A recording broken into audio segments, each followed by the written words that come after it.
Assalamualaikum warahmatullahi wabarakatuh. Innal hamdalillah nahmaduhu wa nasta'inuhu wa nastaghfiruh wa na'udzu billahi min shururi anfusina wa min sayyiati a'malina. Man yahdihillahu fala mudilla lahu wa man yudlil fala hadiya lahu. Wa ashhadu an la ilaha illallah wahdahu la sharika lahu wa ashhadu anna Muhammadan 'abduhu wa rasuluh. Amma ba'd.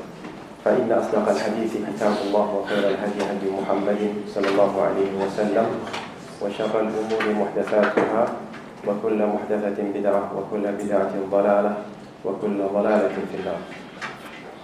Alhamdulillah, kita bersyukur pada Allah Subhanahu Wa Taala yang mana dengan limpah kurnianya dapat kita bertemu lagi pada pagi ini untuk meneruskan perbincangan kita berkenaan dengan petunjuk sunnah dalam mengamalkan ajaran Islam. Saya cakap belahan ni pasal saya rasa suara macam kuat sangat. Betul ke? Biasa. Okay. Kita telah pun sampai kepada muka surat yang ke-7. Betul eh? Dan kita telah selesaikan, seingat saya, 1.1 kedudukan iman itu telah pun kita selesaikan. Dan kita akan masuk 1.2, iaitu iman mestilah berlandaskan ilmu. Namun tak apalah, kita ulang kaji sedikit 1.1 itu. Dan kita ulang kaji sedikit apa yang telah kita nyatakan pada sesi yang lepas, bahawa perbincangan kita adalah berkaitan dengan manhaj ataupun cara Rasulullah sallallahu alaihi wasallam dalam mengamalkan ajaran Islam secara menyeluruh. Dan kita ingin berusaha untuk menjejaki sunnah Nabi dan manhaj Nabi sallallahu alaihi wasallam dalam mengamalkan ajaran Islam. Dan perbincangan kita adalah berdasarkan kepada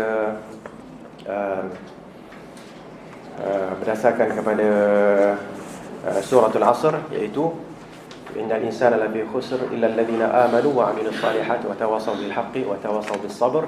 Di mana kita berusaha untuk mendapatkan ilmu. Selepas ilmu itu kita berusaha untuk menyampaikan, untuk mengamalkannya. Setelah itu kita menyampaikan dan berterusan dalam menuntut ilmu, beramal dan menyampaikan kebenaran. Okey.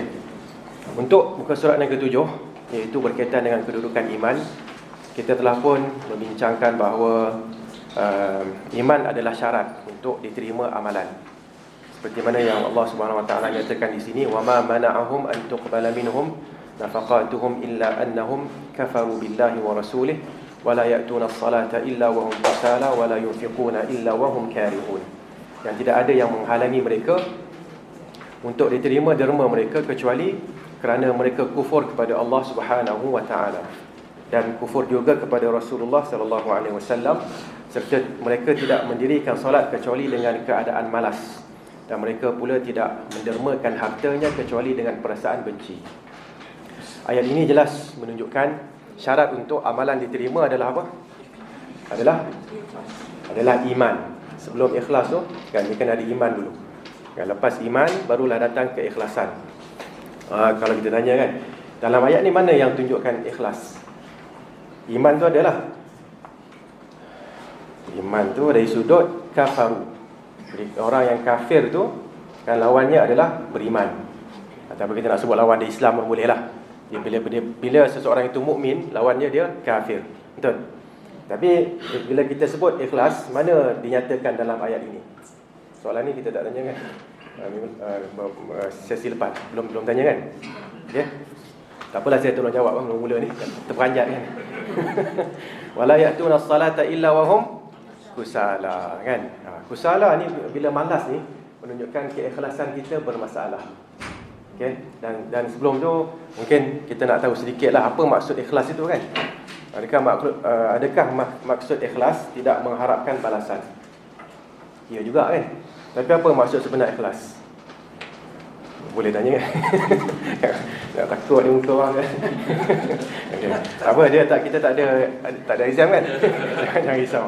Bila tak ada exam tu kita buat dalam sesi dalam apa pengajian ni macam soal jawab lah, supaya kadang-kadang soal jawab ni dia lebih apa melekatkan ilmu dalam minda kita. Sebab tu Imam Syafi'i kan dalam kitab dia apa Kitabul biasa dia guna cara tu. Sekiranya kamu bertanya sekian, jawapan saya begini. Kalau kamu tanya begini pula, jawapan saya begini. Okey. Jadi wala ya'tuna as-salata illa wa hum kusala, dan mereka tidak melaksanakan solat kecuali dalam keadaan malas. Sebenarnya ini adalah hasil simptom lah kita panggil simptom daripada tidak ikhlas, kehilangan ikhlas. Betul tak? Kan? Dan simptom ni banyak kan?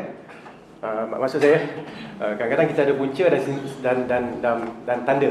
Punca dan tanda. Okay? Biasanya kita akan merawat tanda dalam kehidupan kan. Kalau sakit sebenarnya kita letak ubat sini. Kita sakit pula letak ubat sini. Sakit letak ubat sini. Katal kan? Sebenarnya ada punca.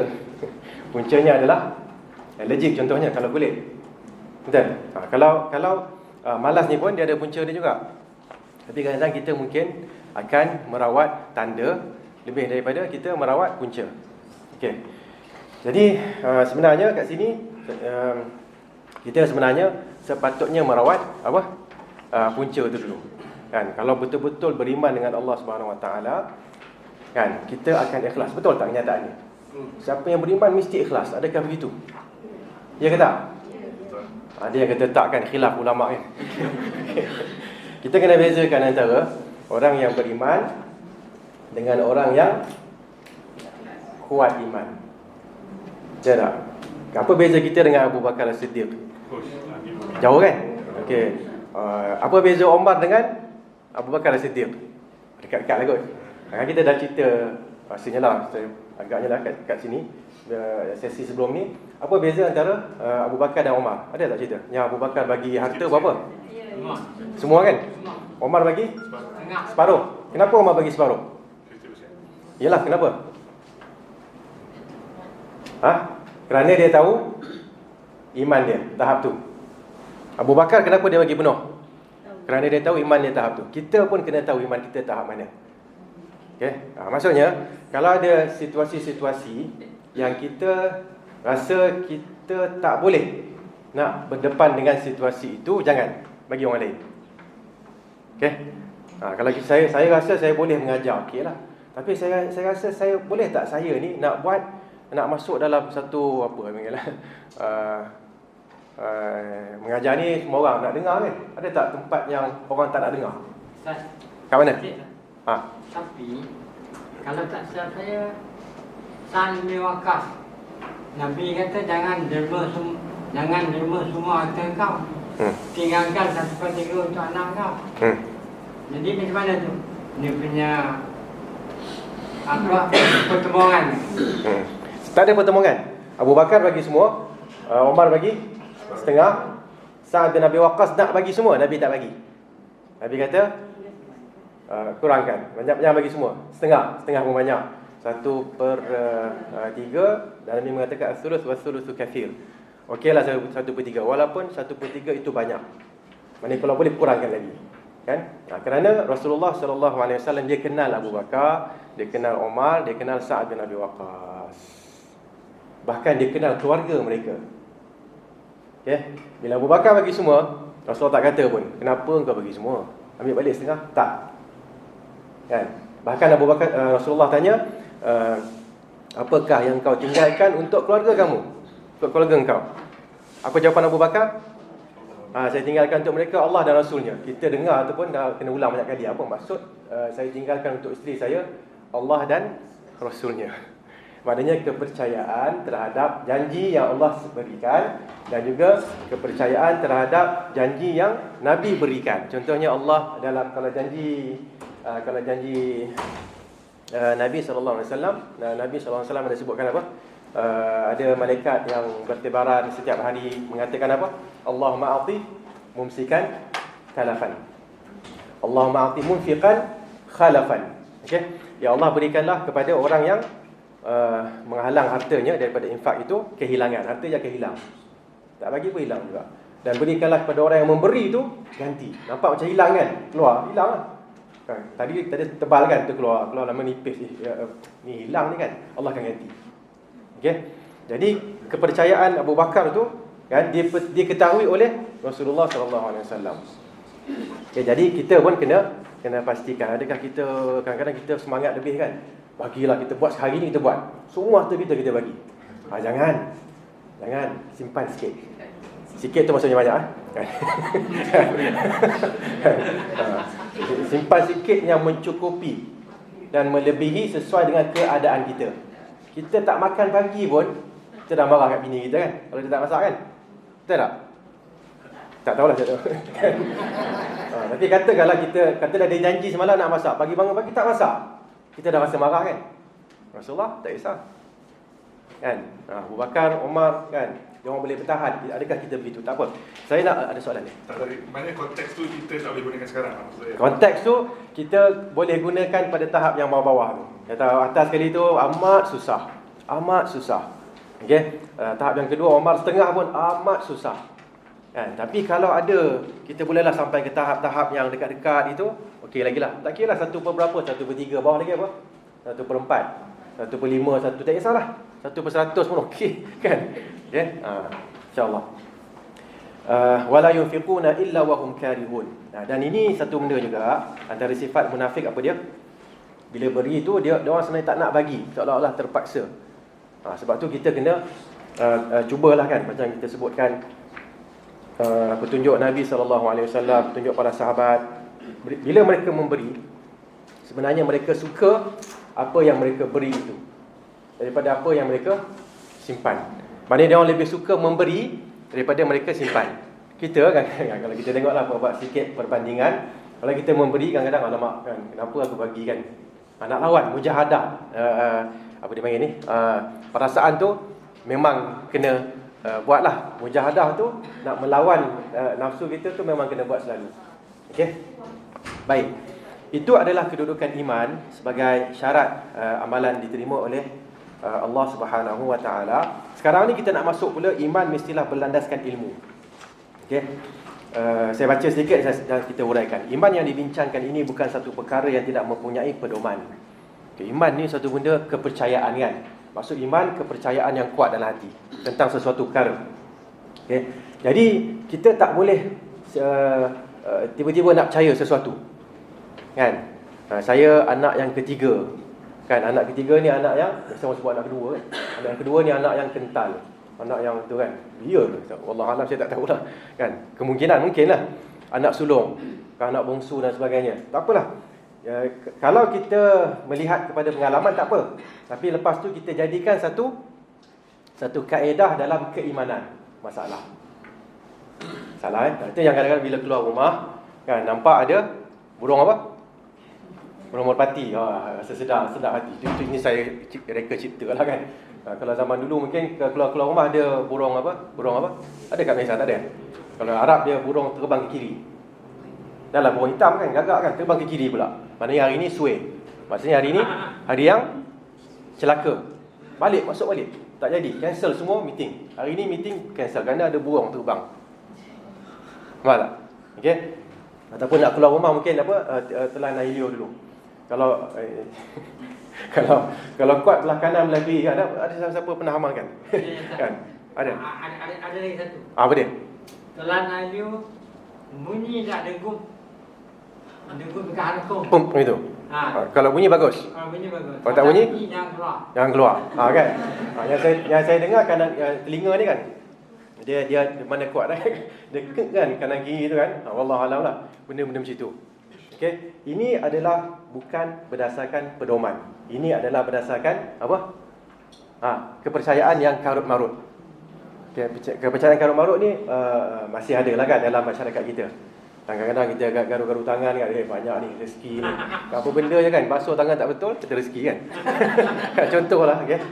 Sebaliknya iman adalah satu keyakinan jitu yang tersemat di dalam sanubari seseorang makhluk. Okey. Dari satu sudut, iman bermaksud satu tahap keyakinan yang tidak dapat diganggu gugat oleh sebarang kesamaran dan keraguan. Inilah iman yang dituntut oleh Allah Subhanahu wa taala. Kenapa kita sebut macam ni? Kerana kita sebut macam tadi kan iman. Iman ni dia sama, iman sama. Iman yang pertama apa? Beriman pada Allah kan. Semua kita beriman pada Allah. Kuat tak kuat je. Isunya kuat tak kuat. Okay? Beriman pada Rasulullah. Kuat tak kuat je. Beriman pada Al-Quran. Kuat tak kuat. Beriman pada apa lagi? Malaikat. Kuat tak kuat je. Kan betul ke tahu kan ada apa, bukan rakib lah, ada rakib atid kan. Kanan kiri ada rakib atid. Kuat tak kuat je kepercayaan kita tu. Okay, keimanan kita. Lagi apa? Beriman dengan qada dan qadar sebelum tu kan. Qada qadar ni lagilah susah kan. Kenapa dia asyik dapat? Kan saya ni kan asyik tak dapat je kan. Sepatutnya saya yang dapat, bukan dia. Macam mana? Okay, iman tentang qada dan qadar cukup penting. Kuat tak kuat je. Okay, dan last sekali iman tentang hari akhirat. Okay. Ada tak contoh dalam Al-Quran iman tentang iman yang kuat dengan iman tak kuat ni? Ataupun kita iman yang kuat lah kan? Ada ke tak ada? Siapa boleh ingat cerita tentang tukang sihir? Ada ke tak ada ni? Sekejap lah. Cerita tentang tukang sihir Fir'aun.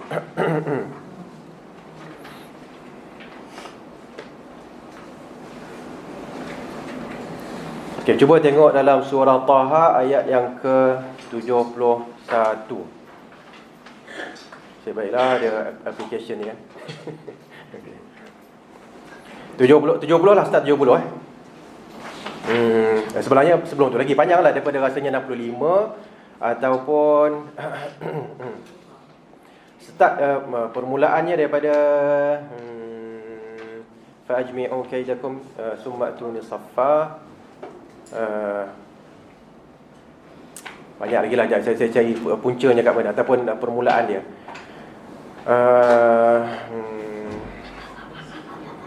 Qala ma'idukum yawmuz zina, ini adalah 59. Okey. Rasanya 60. Start daripada 60 Maknanya balik nanti bacalah daripada 60 tu. Saya tak nak baca semua, saya nak baca bahagian yang saya nak jelaskan. Okey, tengok sini. Tengok sini ayat yang ke-67. Fa'awjasa fi nafsihi khifatan Musa. Baca sebelum tu lagi 66. 65 lah, minta maaf 65. Qalu ya Musa imma an tulqiya wa imma an nakuna awwala man alqa. Okey. Kumpulan tukang sihir ni mereka kata, Musa, sama ada kau baling dulu ataupun kami baling dulu. Baling apa? Baling tongkat. Maknanya tersohorlah zaman tu kan tongkat ni antara bahan ataupun alat untuk sihir. Okey. Qala bal alqu. Nabi Musa kata tak apalah kamu baling. Kau semua baling dulu, baling dahulu. Fa idza hibaluhum wa isiyuhum yukhayyalu ilaihi min sihrihim annaha tas'a. Kan tengok ya. Mereka punya tali, mereka punya tongkat kan, bila mereka baling tu dikhayalkan kan kepada siapa? Kepada Musa, nampak macam bergerak. Seperti apa? Seperti ular kan. Bila maksud yukhayal, maksudnya sebenarnya tak bergerak pun. Tapi sihir ni dia bahasa kita kadang-kadang sebut silap mata kan. Dia silapkan mata kita, ada poin-poin tertentu menyebabkan kita nampak lain kan. 67 fa'awjasa fi nafsihi khifatan Musa. Nabi Musa manusia juga kan. Dia merasa takut dalam hatinya. Takut. Tengok benda bergerak kan, takut kan. So jangan risaulah kalau kita berjumpa dengan jin rasa takut sikit, jumpa syaitan rasa takut sikit, biasalah tu kan. Okey, qulna la takhaf innaka antal a'la. Kami berkata jangan takut, sesungguhnya engkaulah yang lebih tinggi daripada mereka. Tak apa. Saya bacakan juga sepintas lalu. Wa alqi ma fi yaminika talqaf ma sana'u. Lontarkanlah apa yang kau pegang dengan tangan kananmu, apa tongkat dia kan. Tongkat itu akan menelan lah, akan makan semua yang mereka buat itu. Innama sana'u kaidu sahir. Yang mereka buat itu hanyalah tipu helah orang tukang sihir. Wala yuflihu sahiru haitsu ata. Dan orang sihir ini, tukang sihir tidak akan berjaya, buatlah apa pun. Ini yang kita nak jelaskan ataupun nak tekankan. Ayat 70. Faulqiyas saharatu sujjada. Tukang-tukang sihir ni semuanya bila nampak benda tu mereka sujud. Kenapa? Kerana yang mereka nampak tu memang betul yang Nabi Musa baling tu, mereka nampak betul adalah ular. Tukar jadi ular betul. Dan mereka nampak pun tongkat mereka tongkat lagi. Orang lain yang nampak macam ular kan. Okey. Qalu amanna bi rabbi Harun wa Musa. Mereka berkata, kami beriman dengan Tuhan Harun dan Tuhan Musa. Okey. Firaun yang bawa dia orang. Kan? Tiba-tiba mereka dah macam mengkhianati Firaun. Baca qala amantum lahu qabla an adhana lakum. Kamu beriman sebelum aku izinkan. Nak beriman bukan minta izin kan. Okey. Allah musta'an. Innahu lakabirukum alladhi 'allamakumus sihr. Sebenarnya dia ni lah tukang sihir besar, tok guru yang ajar kamu semua. Dia nak bagi apa? Orang lain, masyarakat ubah pendirian kan. Ingatkan nak menang tiba-tiba galah, maknanya dia ni lah orang yang mengajar mereka ni. Okey. Teruskan. Fala uqatti'anna aydiyakum, ini yang saya nak tekankan sebenarnya. Wa arjulakum min khilafin wa la usallibannakum fi judhu'in nakhli wa la ta'lamunna ayyuna ashaddu 'adzaban wa abqa. Aku akan potong-potong tangan kamu dan kaki kamu secara bersilang. Kalau tangan kanan potong, tangan kaki kiri potong. Okey? Apa lagi? Dan aku akan salib kamu semua di batang-batang kayu ataupun pohon kurma, dan kamu semua akan tahu siapa yang lebih dahsyat, lebih hebat lagi. Seterusnya 72. Qalu lan nu'thiraka ala ma ja'ana minal bayyinati walladhi fatarana. Mereka berkata, lepas iman dah masuk, mereka kata apa tahu? Iman dah masuk dengan tahap kuat Dia kalau iman masuk tak kuat dia lain. Iman masuk kuat. Apa mereka kata? Tukang sihir ni bila selepas beriman, lan nu'thiraka ala ma ja'ana minal bayyinat. Kami tidak akan mendahulukan engkau terhadap kebenaran yang jelas yang telah sampai kepada kami. Jelas sangat Nabi Musa ni betul Nabi. Harun juga Nabi, membawa wahyu daripada Allah. Demi Tuhan yang mencipta kami. Faqdi ma anta qad. Baca yang ni kita jadi pening kan. Macam mana dah boleh sampai tahap ni? Hukumlah apa yang kamu nak hukum. Dia dah dengar tadi kan ancamannya apa? Dengar sini Kalau kamu semua beriman, kamu semua akan dipotong-potong. Okey. Potong silang lah kan. Kalau potong tangan kanan, kaki kiri kena potong. Bila potong tu majang lah, darah semua kan.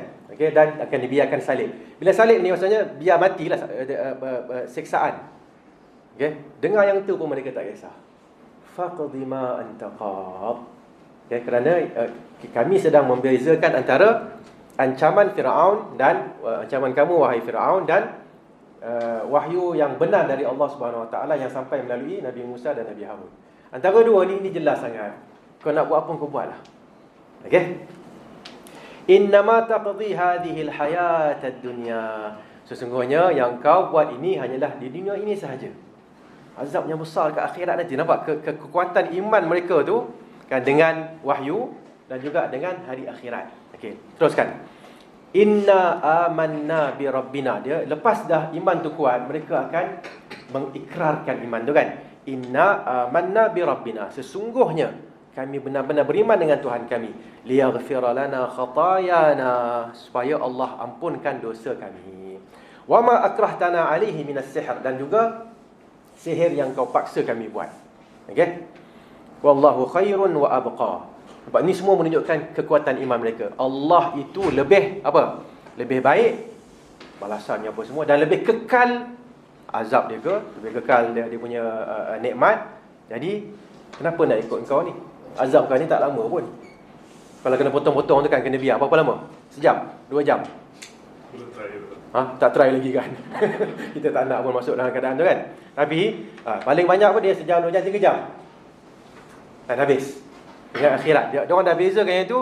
Dengan kekuatan iman tu, dia orang tak kisah. Okey. Okey, so sampai situlah lebih kurang. Ustaz, ya.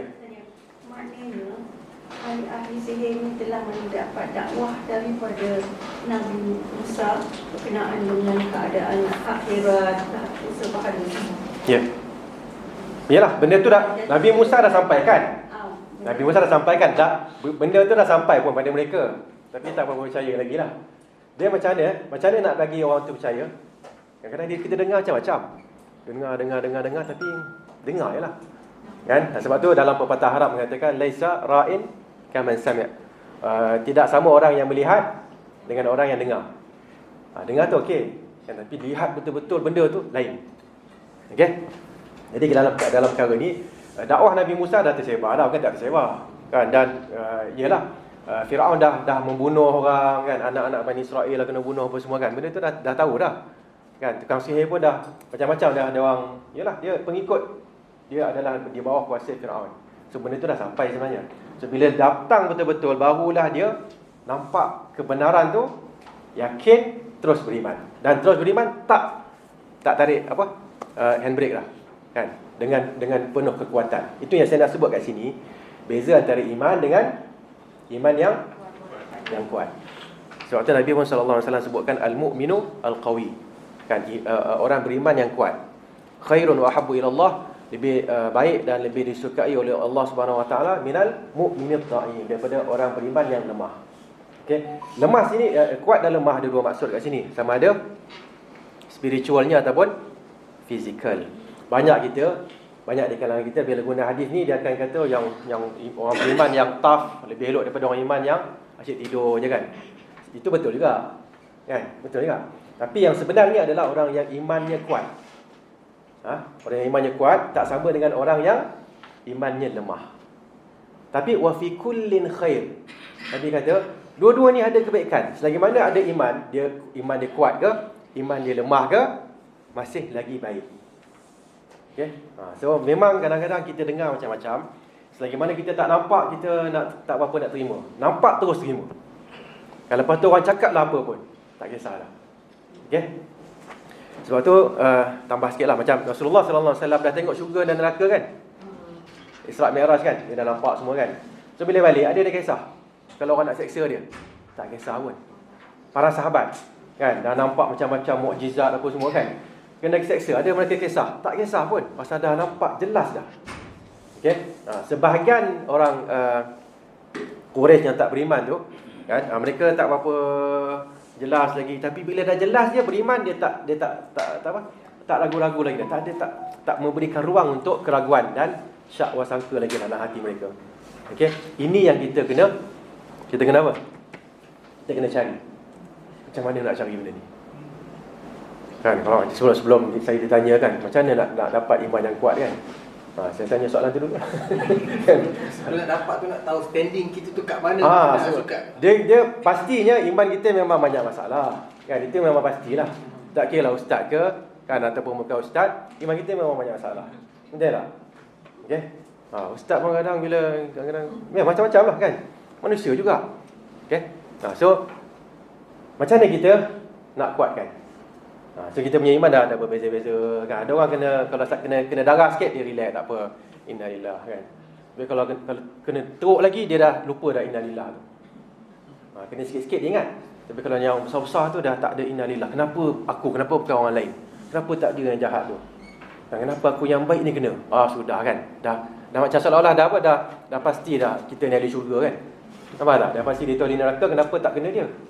Sedangkan ayat Quran pun dah sebut kan, kami akan menguji kan, wala nabluwannakum bi syai'in minal khaufi wal ju'i wa naqsin minal amwali wa syai'in minal amwali wal anfusi was thamarat. Kan 5 perkara tu. Okey, sikit bi syai'in maknanya sedikit daripada syai'in minal amwal, harta. Ulang ni. Wala nabluwannakum bi syai'in minal khaufi, takut, keamanan. Lepas tu tanaman. Okay, kemudian kelaparan, kemudian jiwa, sikit daripada jiwa, maknanya darah ke apa semua kan. Okey, dia sikit tu dia mungkin sikit tu daripada 100 orang 3 orang mati. Daripada berapa juta umat Islam, berapa ratus yang berapa ribu tengah mati sekarang ni dekat Gaza kan, contohlah kan. Okey, dan sekali apa tadi? Wasamarat kan. Tu 5 perkara tu lah yang pentingnya. Wa basyiris sabirin. Sebab tu sahabat Nabi, mereka kena sedikit daripada musibah pun mereka akan sebut inna lillahi wa inna ilaihi raji'un. Dia sentiasa ingat. Sebab tu kita nak cari cara sahabat. Kita bila sebut inna lillahi wa inna ilaihi raji'un, orang tanya kita kan, siapa mati ustaz? Betul tak? Betul tak? Kata saya pancit. Ustaz biar betul takkan inna lillahi kata pancit. Macam mana? Sedangkan sahabat Nabi ada apa-apa musibah, inna lillahi wa inna ilaihi raji'un. Okey, tak apalah, itu satu sebahagian Jadi dengan itu soalannya tadi apa? Macam mana nak tahu? Nak kuatkan iman. Boleh? Sementara saya cari ayat Quran tu, siapa boleh jawab dulu. Laqad kana fi qasasihim qasasihim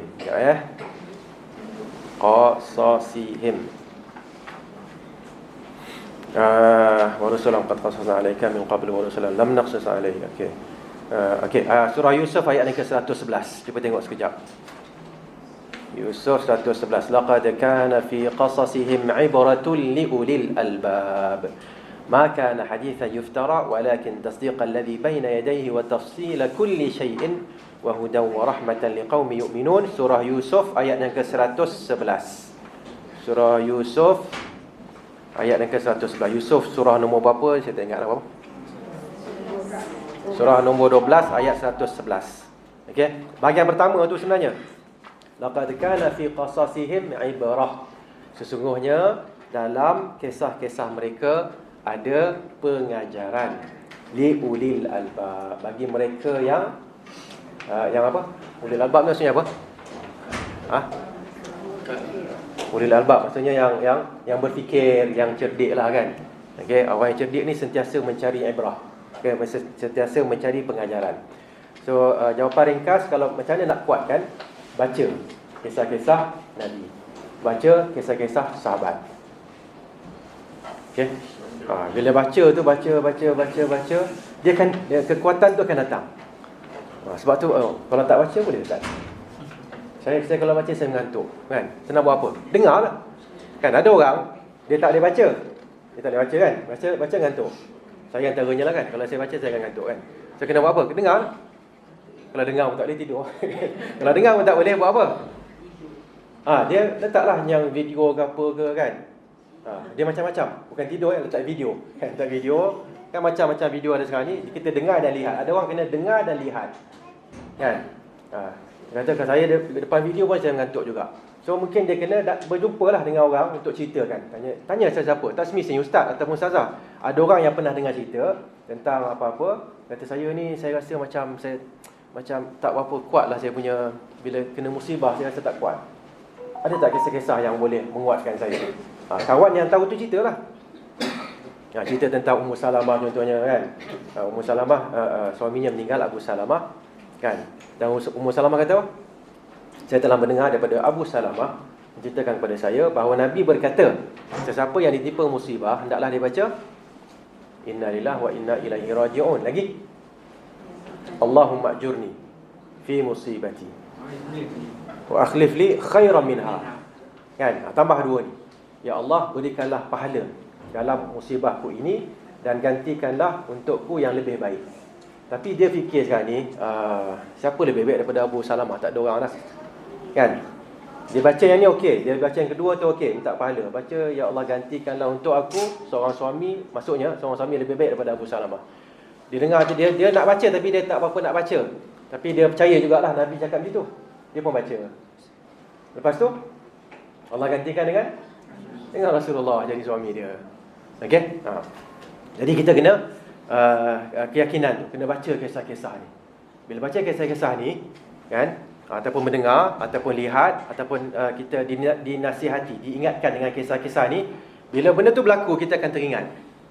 Kita akan teringat. Bila kita teringat, dia akan membantu kita. Okey, betul lah. So lepas ni kena carilah kisah-kisah ni. Memang dia macam kita sebut kat sini, ayat 111 surah Yusuf ni, Allah dah sebutkan laqad kana fi qasasihim ibrah. Dalam kisah-kisah mereka itu adanya pengajaran. Dengar je kisah tu. Dengar je kan. Bila berlaku pada kita benda tu akan keluar, dia akan pop out kan. Dia akan keluar dan dia akan sesuai dengan otak kita. Okey, dan takut dengan keadaan kita. Okey. Seterusnya Allah Subhanahu Wa Taala berfirman dalam surah Muhammad ayat yang ke-19. Fa'lam annahu la ilaha illallah wastaghfir li dhanbik walil mu'minina wal mu'minat wallahu ya'lamu mutaqallabakum wa mathwaakum. ketahuilah sesungguhnya tiada Tuhan yang berhak disembah melainkan Allah. Okey. Dan beristighfarlah kepadanya atas dosa yang engkau telah lakukan, dan bagi dosa, dan juga bagi dosa orang yang beriman, sama ada lelaki dan perempuan. Allah mengetahui gerak-geri kamu di dunia dan tempat tinggal kamu di akhirat. Okey. So kat sini sebenarnya ada infonya dekat 1.3 kan. Kita nak jelaskan dalam ayat ni, perkara pertama yang kita kena ada adalah ilmu. Perkara pertama yang ada kena adalah ilmu. Dan ilmu yang paling penting adalah ilmu tentang iman. Maknanya ilmu tentang kepercayaan. Daripada kepercayaan, kan? Kepercayaan ni dia kalau kita cuba bayang kan, kita ada ilmu dan kita pun mempercayai. Bila kepercayaan kita makin kuat, ada gangguan, terkesan ke tak terkesan? Terkesan banyak atau sikit. Terkesan banyak atau sikit. Kalau kita ada ilmu, ya, kita tahu Allah ada, saya tahu Allah ada. Kita pun dah beriman dengan Allah yang mencipta kita. Tapi mungkin ilmu kita tentang nama-nama dan sifat-sifat Allah tu masih lagi tak berapa, tak habis lagi kot kan. Banyak lagi kan kita tak habis. Allah merahmati, Allah memberi rezeki. Kan? Memberi rezeki ni kenapa? Bila sampai rezeki, Allah memberi rezeki. Bila Allah minta, bila kita minta, Allah akan bagi. Satu ayat tu kan. Bila kita minta tak dapat. Orang lain yang tak minta ni dapat. Kan? So maknanya ilmu kita masih kurang lagi sebenarnya. Kerana ada doa, tengoklah mungkin ada kemudian nanti ada satu hadis Nabi SAW tentang doa, bahawa doa ini akan dimakbulkan. Jangan risau, doa dimakbulkan, tapi dalam salah satu daripada 3 cara. Pertama apa? Dapat terus. Doa dapat terus. Sakit tangan, tak ada angkat tangan. Ya Allah, berilah kekuatan daripada tangan. Tuk angkat. Boleh berlaku. Kan, yang betul yang pertama. Yang kedua? Yang sebelum yang tangguh tu ketiga. Tapi okeylah. Yang kedua tu dialihkan satu musibah. Dialihkan satu musibah. Tapi masalahnya kita tahu ke musibah tu. Kita tak tahu, tapi dia macam kadang-kadang kita bawa kereta kan, tiba-tiba ada aksiden dan kita sempat mengelak. Itu mungkin salah satu daripada hasil doa kita yang kita tak dapat. Kita nak kalau sebut kereta, kita nak kereta yang lebih besar contohnya, lebih laju kan. Tapi kekal juga kereta kita lah, tak berubah kan. Tapi kita teralih daripada satu aksiden contohnya kan. Kita pun tak tahu bila tengok belakang, ya Allah semua kena. Tengok kereta kita satu salah pun tak ada. Dia boleh jadi yang tu. Yang ketiga, disimpankan untuk hari akhirat. Kalau kita dah tahu benda ni, kita sebenarnya nak yang mana satu? Mestilah nak yang nombor satu kan, iaitu ya Allah kan berikan aku apa? Kekayaan, masuk 4 juta kan. Akaun orang lain yang masuk kan. Kalau kita tak masuk kan. Kita minta yang tu, tak dapat. Tapi ingat, ada walaupun gaji kita tak banyak, tapi benda tu dapat berkat. Kita kadang-kadang boleh rasa tau, kita gaji kita banyak tapi tak berapa hilang je kan. Dengan gaji kita mungkin sama juga, tapi banyak benda pula kan. Ya, silakan. Allah beri keperluan, bukan yang kita nak. Allah beri keperluan, okey. Dan juga Allah boleh beri sesuatu yang kita nak sebagai ujian. Okey. Dan setiap seorang tu diuji dengan kebaikan dan keburukan. Okey. 1, 2 dan yang ketiga adalah disimpan di akhirat. Bila sahabat dengar ni, apa sahabat cakap? Kalau kita dengar kan, ada 3 benda. Setiap kali kita doa dapat terus, atau dia tolak musibah, atau simpan akhirat. Kita nak yang mana satu? Kalau saya nak yang depan-depan ni, saya tak nak yang belakang ni. Sebenarnya lah kan. Okay. Kalau manusia biasanya gitu kan. Tapi lepas kita tahu kalau saya minta yang ni tak dapat, saya akan dapat ini ataupun yang ini, apa jadi pada kita? Terima, redha. Lagi apa? Dah tengok adakah kefahaman kita sama macam para sahabat. Apa lagi? Saya ulang balik soalan. Soalannya, kita kalau doa nak dapat terus kan? Okey, sebelum saya teruskan, apa tips kalau nak doa dapat terus? Apa tipsnya? Waktu yang okey, waktu-waktu mustajab semua okey, tak apa. Apa lagi? Doa yang tak ada maksiat dan sebagainya, apa lagi? Cakap kena betul. Dia asal cakapnya nipu, asal cakapnya mengumpat, asal cakapnya membatu api dan sebagainya kan. Betul doa-doa biasanya susah sikit. Siapa yang cakap betul, mana cakap benar, kan doa dia lebih mustajab. Okey, itu satu. Okey. Tak apalah, kembali pada tadi. Lepas kita tahu yang kita nak ni tak dapat, tapi boleh dapat tolak musibah ataupun simpan akhirat. Apa sepatutnya jadi pada kita tentang doa tu? Adakah kita masih lagi doa, ya Allah berikan aku kesihatan, berikan aku kekayaan, berikan aku apa? Ataupun nak macam mana kita nak doa? Sesuai dengan kita. Teruskan berdoa. Teruskan. Okey. Teruskan yang sesuai kan macam mana? Jawapan dia teruskan dan Reda pada ketetapan ya Allah. reda, okey. Boleh juga. Apa lagi ada satu keyword yang tertinggal? Sabar. Sabar tak? Taubat tidak boleh. Syukur, Sangka baik. satu baik. Istiqamah boleh jugalah. Tapi kataan yang nak sahabat guna apa dia? Kalau begitu kami akan memperbanyakkan doa. Memperbanyakkan doa. Minta lagi. Kerana bila minta, kita bayangkan, ya Allah berikanlah aku sebablah kita sakit, dia kesihatan, dia sakit batuk lagi. Kesihatan batuk lagi. Kita rasa macam malah dah doa kan. Tapi bila tahu bertiga benda ni, kita tahu sebenarnya doa kita dimakbulkan. Dan kalau tak dapat dua ni, akhirat nanti dia akan jadi banyak. Banyak kan? Mana ni? Doa yang kau tak dapat tu lah, ni dia. Dia tambah. Dia bukannya kalau tak dapat tu, doa tu burn kat situ. Doa ditolak. Tak, doa tak ditolak, doa diterima. Sahabat bila dengar yang tu, sahabat kata apa? Kalau begitu, kami akan memperbanyakkan doa. Kerana kami minta yang sekarang tak dapat, kami dah dapat ilmu kat sini bahawa kita akan dapat kemudian nanti. So kena perbanyakkan doa. Banyakkan doa. Tak dapat pun tak apa, doa. Pasal tahu yang ni. Kalau kita tak tahu yang ni, apa jadi daripada kita? Itu yang kita sekarang lakukan. Biasanya kita tak tahu, kita akan rasa doa-doa tak dapat. Tak payah doa. Doa yang lain lah. Doa yang lain dapat, okey kan. Doa tak dapat, tinggal doa. Doa tak dapat, tinggal. Doa 2-3 hari, ya Allah berikan kesihatan. Tak dapat, tak payahlah. Sabar je lah. Jadi situ. Tak, teruskan. Okey, teruskan. Okey. Baik. Dengan itu kita faham bahawa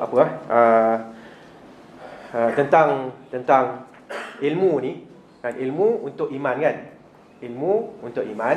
Lepas tu kita kena tahu pula cara orang yang ada ilmu dan beriman ni mengamalkan iman dia. Itu yang kita sebut ambil daripada kisah-kisah. Bila kita belajar kisah, kita baca. Kalau belajar orang takut berat sangat kan, baca je. Kan? Macam bad story apa? Bedtime story tu kan. Baca yang tu kan. Kalau dengar yang tu lama-lama, benda tu dia akan masuk kat mana-mana. Bila kita menghadapi benda tu, dia akan keluar. Okay? Kalau benda tu tak ada, kita baca kisah lain. Bila berlaku sesuatu, kisah tu dia akan keluar. Okay? Kisah yang tak ada kaitan dengan Islam ni kan. Okay. Dan dalam ayat ni cuba tengok sekejap. Fa'alam, kena ada ilmu. Kalau ikutkan ilmu usul fiqh, ilmu usul fiqah, ilmu ni paling tinggi sekali. Okay? Yang kedua, kalau bawah sikit dia panggil apa? Ragu-ragu. Zan. Zan, ragu-ragu. Bawah lagi syak, bawah sangka 50%. Okay? Bawah lagi waham. Waham ni macam ingat-ingat, rasa-rasa. So ilmu yang paling tinggi sekali. Sebab tu dia gunakan fa'lam, ketahuilah. Okay? Biasanya kalau ada ilmu, dia akan membuahkan keyakinan. Tiada Tuhan yang berhak disembah melainkan Allah. Okay, so kita kena yakinlah, tak ada Tuhan-Tuhan lain yang berhak. Tuhan-Tuhan lain tu ada, tapi tak berhak. Ingat kalau jangan cakap pada anak kita, lain ni semua bukan Tuhan. Tak, mereka adalah Tuhan. Patung tu Tuhan tak? Tuhan. Duit Tuhan. Hawa nafsu Tuhan. Tetapi apa? Berhak ke tak berhak menjadi Tuhan? Tak berhak. Nabi pun menjadi Tuhan. Maknanya dijadikan orang sebagai Tuhan kan? Nabi Isa kan salah seorang daripada 3 Tuhan kan? Tapi adakah dia Tuhan yang berhak? Tak berhak. Dia tak berhak. Kan? So Tuhan yang berhak. La ilaha illallah, tiada Tuhan yang berhak untuk disembah kecuali Allah sahaja. Yang lain tu adalah Tuhan-Tuhan yang tak berhak. Boleh? Okey. Wastaghfir li dzambika. Lepas itu kita kena buat apa? Minta ampun dosa kita. Mintalah ampun untuk dosa engkau, dosa kamu. So kena ingat itu. Lepas kita beriman, kita kena minta ampun. Kerana kita kena tahu kita ni manusia. Manusia banyak buat salah. Okay? Jangan sampai kita ke tahap dah buat baik kan. Ayat ni pun dah jadi satu tarbiyah untuk kita. Kita dah buat baik, alhamdulillah. Dulu kita buat jahat, tiba-tiba kita rasa kita baik. Dan kita merasakan orang lain jahat. Kan? Ini masalah. Kadzalika kuntum min qablu famanallahu alaikum fatabayyanu. Ayat ni jawab ya. Fatabayyanu kuntum min qablu. Okay, tengok ayat ni, ayat surah An-Nisa ayat yang ke-94. Okay, ayat tu panjang lah kan. Ya ayyuhalladzina amanu idza darabtum fi sabilillahi fatabayyanu wa la taqulu liman alqa ilaikumus salama lasta mu'mina tabtaghuna 'aradal hayatid dunya fa indallahi maghanimu katsirah kadzalika kuntum min qablu famannallahu 'alaikum fatabayyanu. Okay, dahulu kamu macam tu juga, lalu Allah memberikan nikmat kepada kamu, maka hendaklah kamu mendapat kepastian terlebih dahulu. Okay, sebelum mengeluarkan hukum apa semua kan, dapatkan kepastian. Balik semula surah apa? Surah An-Nisa ayat yang ke-94. Ayat bahagian yang saya ambil tu bahagian yang akhir sikit lah. Jangan cepat-cepat bila kita dah jadi baik, kita pun hukum semua orang tak baik. Jangan. Itu bukan kerja kita. Okey? Sampaikan kebaikan dia. Sampaikan kebaikan, tiba-tiba dia tolak kebaikan. Ingatlah dulu pun kita macam tu juga. Kan? Betul tak? Okey, so sampaikan, sabar, sampaikan sabar apa semua kan. Dulu kita pun teruk daripada dia lagi. Ingat yang tu. Okey? Baik. Walil mu'minina wal mu'minat, minta ampun juga untuk orang beriman dan orang yang lelaki dan perempuan. Ini pun satu benda yang penting sebenarnya. Bila kita minta ampun untuk diri kita, bagus. Memang kita kena dahulukan diri kita. Tapi jangan lupa saudara-saudara kita yang satu agama dan satu keimanan. Minta ampun juga untuk mereka. Untunglah dia orang ustaz. Memang dia orang untung pasal kita minta ampun untuk dia orang kan. Tapi yang lebih untung siapa? Kita. Kan? Kerana setiap seorang yang kita minta ampun tu Allah akan berikan pahala. Kan? Bila kita doa tu. Kan banyak pahala. Kita perlu banyak pahala kan? Okey. Wallahu ya'lamu mutaqallabakum wa mathwaakum. Dan Allah mengetahui gerak-gerik kamu di dunia dan tempat tinggal kamu di akhirat. Dengan itu kita kena ingat kan, kalau di dunia kalau orang kata kita baik sekali pun, kita tahu sebenarnya kan. Dan Allah pun tahu kita kat mana sebenarnya. So janganlah angkat diri kita tinggi-tinggi sangat. Sebab tu Umar radhiyallahu anhu, ada satu kisah, Umar dia bawa apa? Dia angkat macam guni lah kan, angkat guni apa dah, beras ke gandum ke apa. Jadi Abdurrahman bin Auf ataupun seorang sahabat lain mengatakan, wahai Umar, tak payahlah buat benda ni. Apa jawapan dia?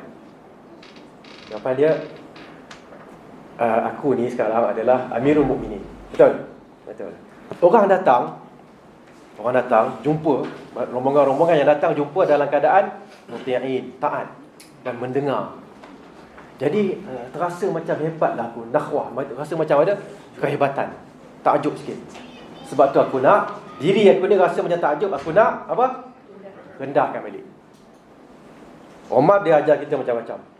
Kan? Dia memang orang hebat kan? Dia satu masa dia naik dia dalam khutbah dia kata apa? Ayuhan nas, wahai sekalian manusia. Dia panggil semua orang ni, bayangkan.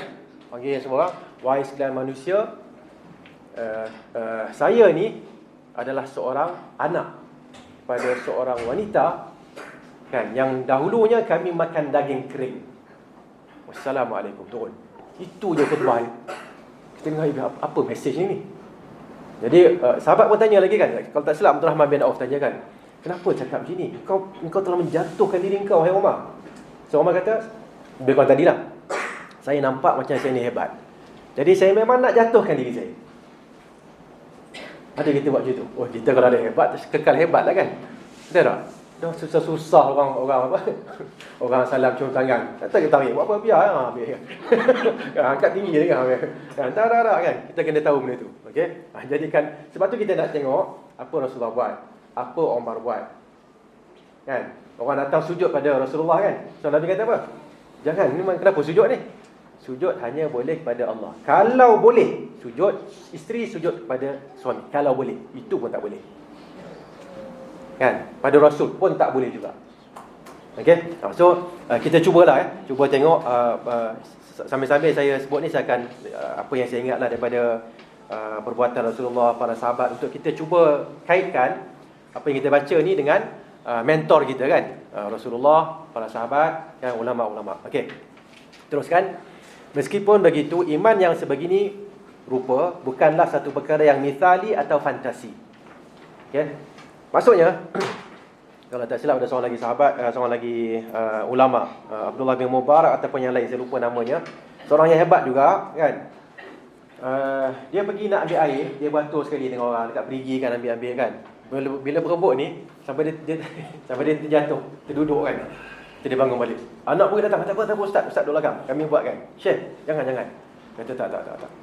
Kan beginilah kita dalam kehidupan kita sama. Okey? Iman mempunyai pelbagai peringkat. Allah Ta'ala akan menerima peringkat yang minimum dan melipat gandakan balasan bagi mereka yang sampai ke peringkat yang lebih tinggi atau peringkat maksimum. Okay? Jangan pula bila cerita-cerita tadi kan, ustaz saya ni jauh lah daripada sahabat. Jauh betul kan. Jadi putus asa. Lama-lama jadi putus asa. Bukan. Tak boleh buat gitu. Kita kena ingat, peringkat yang minimum pun Allah terima. Jangan risau. Sebab tu syurga ni dia ada berapa kita sebut itu? Berapa peringkat? Ada 100 kan? Ada 100 peringkat. Ada 8 pintu. Tapi peringkat dia ada 100. Kan? Okey. So jangan sampai putus asa saya peringkat yang bawah sekali pun saya tak boleh masuk. Tak ada. Jangan buat gitu. Kerana Nabi sallallahu alaihi wasallam kalau ajar kita kalau nak doa masuk syurga, apa doanya? Adakah ya Allah jadikanlah aku orang terakhir masuk syurga? Adakah begitu? Kan? Cukuplah kan masuk neraka dulu pun tak apa. Adakah begitu yang Nabi ajarkan? Tak. Nabi kata apa? Idza sa'altumullahal jannah fas'aluhu al-firdausal a'la. Kalau kamu semua nak minta syurga, minta firdaus yang paling tinggi. Syurga firdaus yang paling tinggi. Kita bila nak doa ataupun masa tak yakin kan, kan? Ya alhamdulillah lah solat 5 waktu kan, tapi masa solat tu lah ingat projek, ingat apa kan, ingat kelas lah, ingat tu lah, ingat isteri, ingat anak. Anak tak bayar tuition lagi, anak tu lagi kan, masa solat tu kan. Habis solat ni lupa apa anak mana satu kan, lupa anak ramai kan. Okey, so macam mana? Masa doa pula ya Allah kan, bila doa ya Allah aku kurniakanlah kepadaku syurga firdaus yang paling tinggi. Ya, layak ke nak minta? Kalau ikut kita rasa tak layak lah kan. Tapi kita ikut siapa? Kita ikut Rasulullah. So ini kita nak ajarkan kat sini lah. Jangan ikut kita, ikut ilmu yang sampai kepada kita daripada Rasulullah. Rasulullah kata minta syurga paling tinggi, minta al-firdaus al-a'la. Ustaz tak layak kami ustaz. Dah ikut siapa? Ikut kamu ke dah ikut Rasulullah? Rasulullah ustaz baca. Okey. Dia kalau dari sudut dia panggil apa? Dari sudut emosinya, tak tahu IQ apa benda ni? Dari sudut IQ apa? Dari sudut logiknya kan, kalau kita minta yang tinggi, apa jadi pada kita? Kita letak target kita tinggi.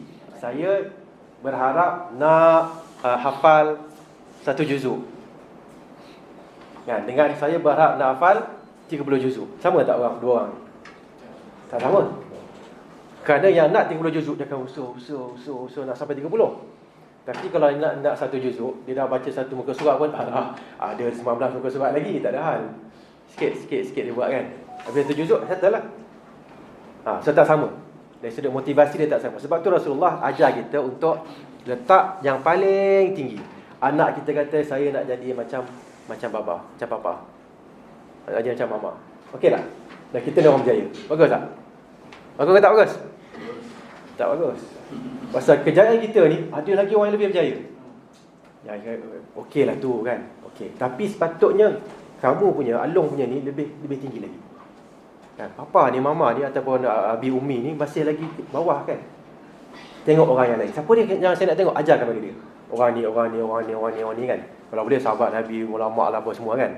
Dan siapa-siapalah yang ada di kalangan orang Islam khususnya yang ada kekuatan yang lebih tinggi daripada kita. Okay? Sebab kalau dia jadi gitu, dan bayangkanlah anak kita jadi lebih baik daripada kita. Kita suka ke tak suka? Memanglah kita suka. Tapi dia ni dia tak nak jadi lebih kerana Kita lah yang paling rapat dengan dia. Jadi kita kena ubah pemikiran dia tu. Jadi lebih baik daripada apa? Daripada mak, kan? Okay? Ya. Selalunya kalau lepas sembahyang tarawih tu, dia selalu doa Allahumma inna nas'aluka ridhaka wal jannah wa na'udzubika min sakhatika wan nar. Jadi kalau doa macam itu bukan ikut doa Nabi ke, tapi minta doa untuk ikatan syurga Firdaus. Jadi bagaimana cara kita nak mengamal? Okey. Doa yang Nabi ajar pada kita banyak. Doa Nabi yang ajar pada kita banyak. Dan kita ni kita boleh pilih doa-doa tu. So kita tak kata salah. Yang salahnya adalah kita create doa kita sendiri. Macam tadilah, ya Allah, aku tak layak masuk syurga. Dapat tepi syurga pun okey. Doa ni memang ni menyalahi sunnah. Ada lagi. Ya. Ilahi la syuril firdausi ahla, kan. Wahai Tuhanku, aku ni tak layak masuk syurga Firdaus. Kan, apa semua, tapi engkau lah. Kita kata tak payah doa yang tu. Apa yang Nabi ajar? Tanya, minta. Fas'aluhul firdaus, tak minta. Dan yang rasa tak layak tu biarlah hati je. Dia kau bayang, kan? Saya, ya Allah, berikan aku syurga paling tinggi. Tapi dalam hati aku ni tak apa layak. Kan? Apa jadi pada kita? Apa jadi? Biarkan jadi salah satu daripada dua lah. Sama ada tak layak, malah tak doa. Ataupun kita teruskan doa. Dan Nabi pun suruh teruskan doa, kan? Teruskan doa. Lama-lama kita rasa, aku minta Firdaus yang paling tinggi, tapi amalan aku syurga yang paling rendah. Betul lah, kan? So kita sendiri akan termotivasi untuk berubah. Sikit-sikit kita akan berubah. Okay? Dan baca pula hadis-hadis lain, kan? Saddidu wa qaribu. Ada kot dalam ini nanti, kan? Hendaklah kalian semua cuba untuk usahakan yang terbaik dan yang paling dekat. Terbaik dan paling dekat. Terbaik dan paling dekat. Okey? Terbaik apa dia? Yang Nabi buat, sahabat buat. Kalau tak dapat, yang paling dekat. Dekat. Okay, wasta'inu birrahati, dan minta Allah bantu dengan masa-masa yang tertentu, kan? Waktu subuh, waktu apa semua, waktu malam apa semua, kan? Waktu-waktu tu akan membantu kita menaikkan dia panggil apa? Kedudukan diri kita di sisi Allah. Okey? Sebab kita nak cerita sekarang ni, bukan kita ni semua dah perfect, tak. Kita masih lagi nak memperbaiki diri kita. Jangan ada perasaan al-qunut, kan, iaitu perasaan putus asa. Perasaan putus asa cukup bahaya. Jangan ada orang yang sampai ke tahap dia kata kamu semua ni tak layak masuk syurga. Jangan. Okey? Kalau ada orang cakap begitu, lepas tu dia tambah pula, kan. Tapi kalau nak masuk syurga, kan, saya boleh tolong, saya boleh doakan. Kan, itu dah, dia dah mula dah. Kalau kita ilmu itu tak ada, kan, kita akan masuk dalam kumpulan tu. Nampak tak? Okey, kumpulan yang akan menggunakan kejahilan kita untuk nak mengangkat mereka. Jangan. Setiap seorang tu dia kena buat. Okey?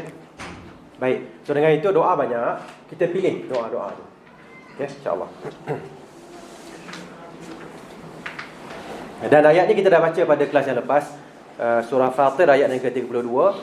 Thumma awrathna al-kitaba alladhi nastafaina min ibadina faminhum zalimun li nafsihi wa minhum muqtasid wa minhum sabiqun bil khairati biiznillah. Kemudian kami wariskan Al-Quran itu kepada orang yang kami pilih daripada kalangan hamba-hamba kami.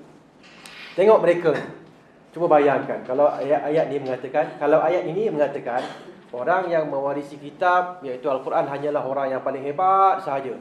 Kita pun rasa putus asa lah, kita tak boleh masuk. Tapi Allah kata apa? Di antara mereka ada yang menzalimi dirinya sendiri.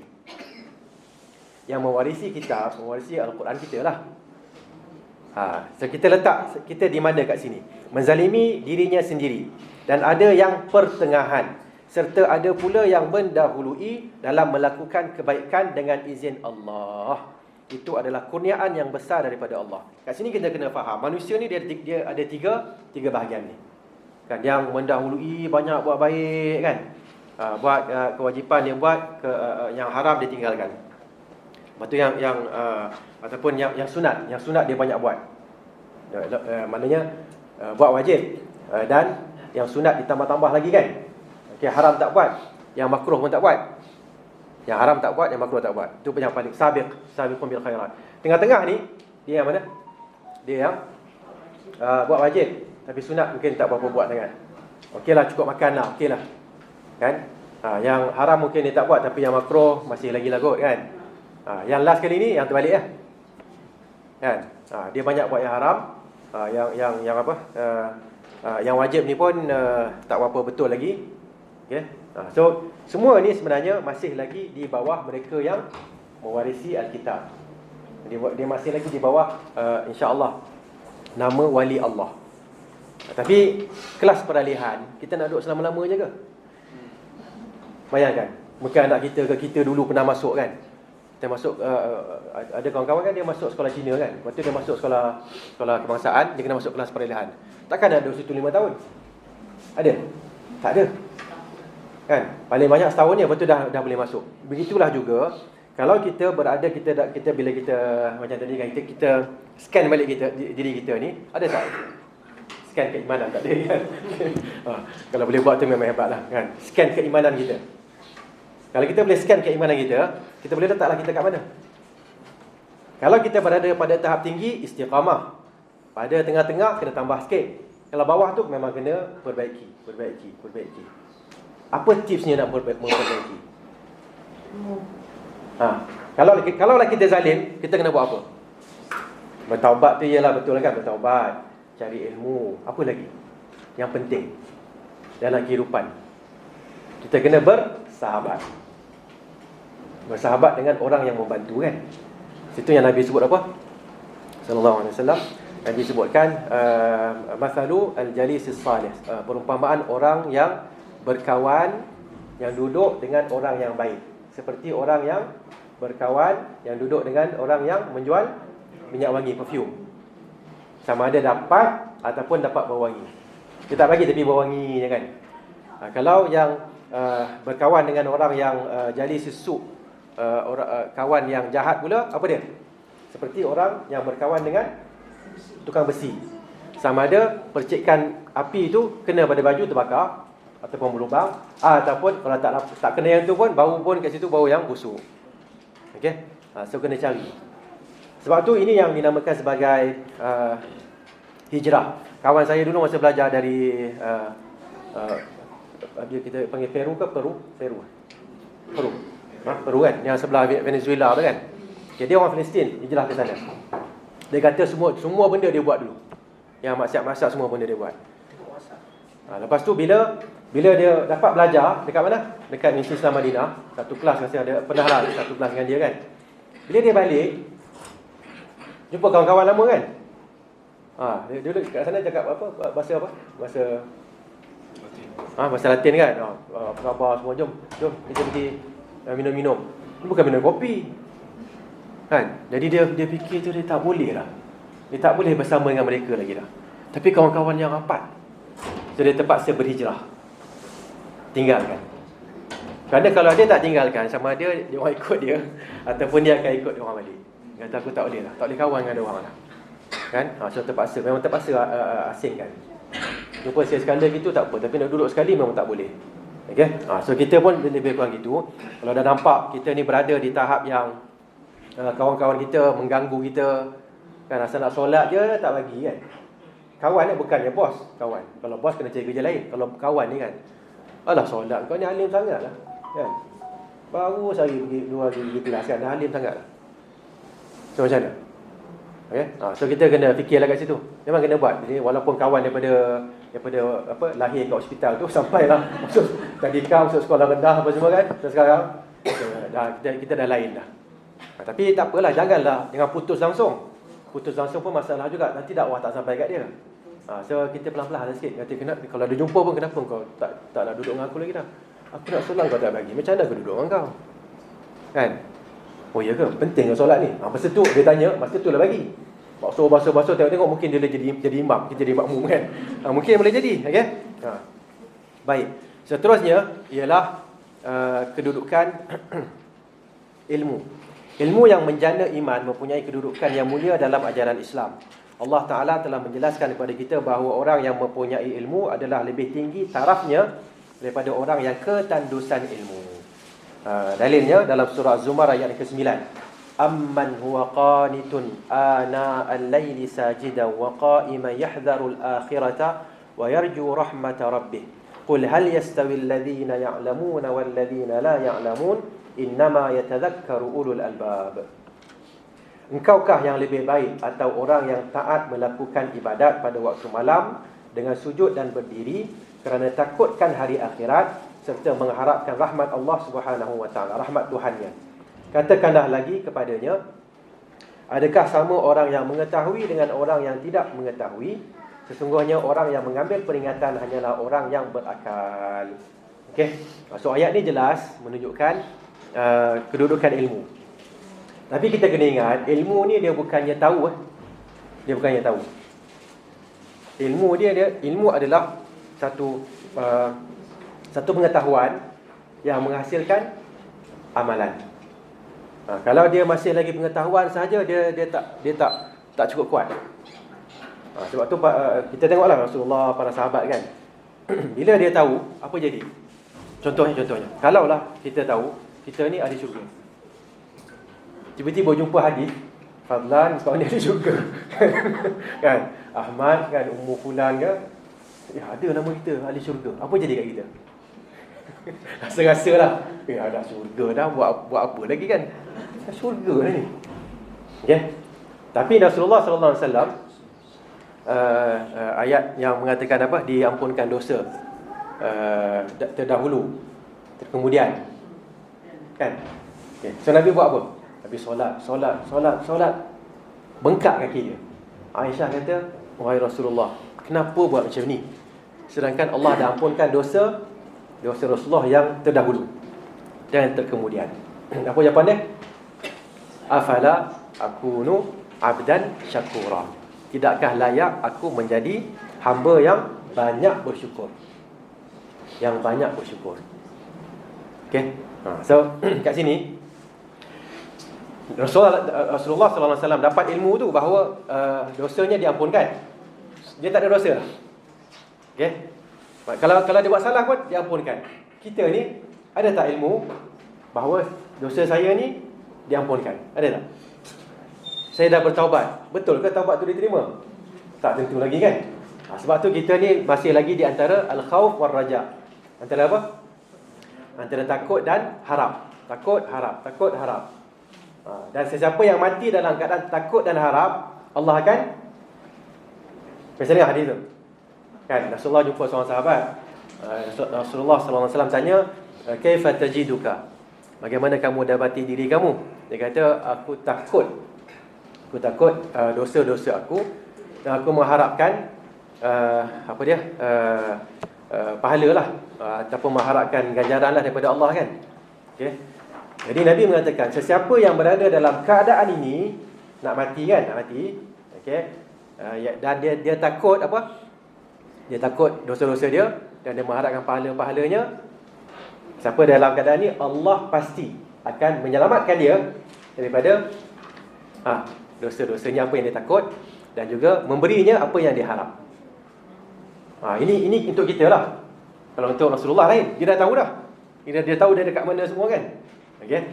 Cuma kita ni, inilah dia harapan yang ada pada kita, iaitu al-khauf war raja. Dan al-khauf dan raja, takut dan harap ini juga yang akan menjadikan kita sentiasa, dia panggil muhasabah, audit dalaman diri kita kan. Okay? Kerana kalau orang tu dia terlalu takut sangat, apa jadi pada dia? Dia akan tinggalkan. Kalau orang tu terlalu berharap sangat, dia akan apa? Betul saya cakap. Siapa yang terlalu takut sangat, takut, akhirnya dia akan putus asa. Siapa yang berharap, dia akan tidak beramal. Betul tak? Tak apa, Allah akan ampunkan. Ini tak sembahyang, dia sembahyang. Tak ada, Allah akan ampunkan kita. Lepas ni Zuhur tak sembahyang, kerana Allah akan ampunkan kita. Jangan risau. Mana boleh macam tu? Kan? Kerana terlalu harapan dia terlalu tinggi sangat. Okay, kita kena ada tengah-tengah. Bila tengah-tengah, dia ada check and balance ni kan. Barulah kita akan buat, tapi takut terima ke tak terima. Kalau buat jahat, manusia memang ada perasaan jahat tu kan. Bila buat jahat, boleh bertaubat balik. Okey, ini check and balance cukup hebat dalam untuk manusia. Jadi kat sini yang kita nak jelaskan bahawa ilmu itu kan dia belum lagi bermanfaat selagi mana kita tak amalkan. Okey. Dalam kita ambil pepatah Arab sikit kan, dia sebut apa? Al-ilmu bila amal kasyajari bila samar. Ilmu tanpa amal seperti pokok yang tak ada buah. Tanam pokok rambutan kan, semua tak ada buah. Tanam pokok durian, semua tak ada buah. Ada pokok je kan. Apa faedahnya? Tebang, kita akan tebang, kita ganti pokok lain. Okey, so sama juga ilmu tak ada amalan sebenarnya tidak memberikan hasil. Tapi ilmu tu kena ada. Kalau gitu saya tak nak belajar lah ustaz. Kerana saya tak nak amal, tak boleh. Itu dah salah dah. Okey, kena belajar, dan bila belajar tu amalkan sedikit walaupun sikit. Okey. Allah Ta'ala. Okey. Tambahan kepada kenyataan ini, Allah Ta'ala mengarahkan pula orang yang tidak mempunyai ilmu supaya mendapatkannya daripada orang yang mempunyai kelebihan ini. Ini juga menunjukkan kedudukan ilmu. Okey.